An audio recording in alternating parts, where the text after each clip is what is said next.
Καλησπέρα, ονομάζομαι Καλοίδης Αντώνης και έχω εδώ πέρα να σας δείξω το Huawei EOS X5. Καταρχάς, ας δούμε την εμφάνισή του και τα υλικά του. Γεμάτο δαχτυλιές από πίσω, αλλά πλαστικό καλής ποιότητας. Θα το καθαρίσουμε λίγο. Έτσι, με αγάπη. Κάμερα 5 MP, φλασάκι, ηχείο. Το φλασάκι λίγο, η κάμερα εξέχει λίγο, έτσι ώστε όταν ακουμπάτε το κινητό να μην μπουκώνει το ακουστικό το οποίο βρίσκεται πίσω, το μεγάφωνο.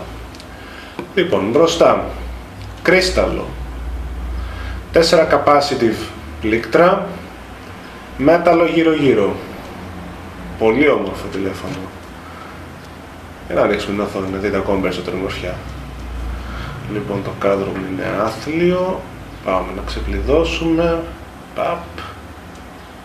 Λοιπόν, για να δούμε από κοντά την οθόνη του.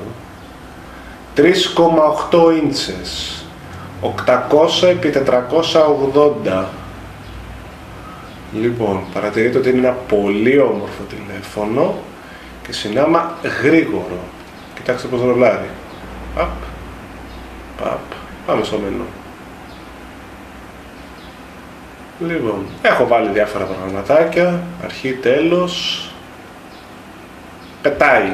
Γιατί πετάει? Γιατί έχει ένα πολύ καλό επεξεργαστή στα 800 MHz, αλλά γιατί έχει φάει και overclock.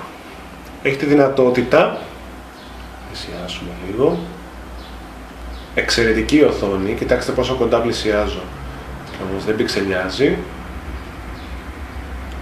Λοιπόν, πάμε να δούμε τον επεξεργαστή του. Ο επεξεργαστής του από 800 MHz τρέχει στο 1,5 GHz, 1500. Του βάζετε πειραγμένη ROM και μετά με το κατάλληλο προγραμματάκι το οποίο το βλέπετε, το κινητό πετάει, πετούσε και από μόνο του.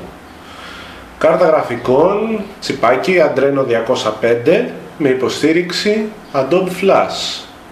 Να το δούμε στην πράξη. Θα βγει λίγο τεράστιο το βίντεο, αλλά δεν πειράζει.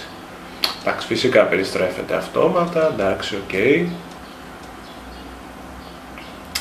Παρατηρήστε ότι γυαλίζει λίγο η οθονούλα του. Είναι κρίσταλο. Αλλά εντάξει.